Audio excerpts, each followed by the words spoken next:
it's their opportunity to pitch or do a discovery call or strategy call, whatever you want to call it, is that discomfort of not knowing what to say or when to say it or how to say it. But where we get stuck is, and where we make it so awkward and so weird, is we forget we're talking to another human. And so that is one of the number one things that I see in that quiz, that when we did like kind of reduce everything down, that's like the thing that stands out the most for people, is that discomfort. It's not about hustling people, but it's literally like my brand is trademark. It's about selling with heart, not hustle. It, and that's what people forget, is that there's so much, we call it sales psychology, human psychology. There's so much of that involved that is not scripted, but there is a way to do it. And it's a skill set to learn and practice.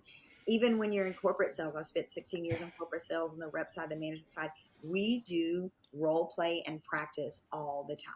Or whether it's following up with people, right? What's in your mindset, this thought process that you're being icky or manipulative or pushy when you follow up with people, right?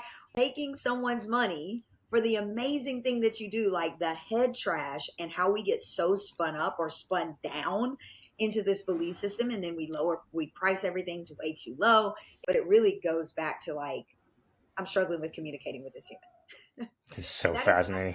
it's 1000% their head trash, right? Whether it's something that's happened to them, or whether it is an experience that they've had, or it's just underlying fear, right? And I always say, I tell my clients, I don't care if you come to me and you've made $0 in your business, or if you're already running a multi-million-dollar business. I see both. But I tell them, we're going to walk through this cycle. I have something called a fear to faith cycle. I have a biology major by degree. So I get kind of nerdy in the neurology stuff, but it's fact, right?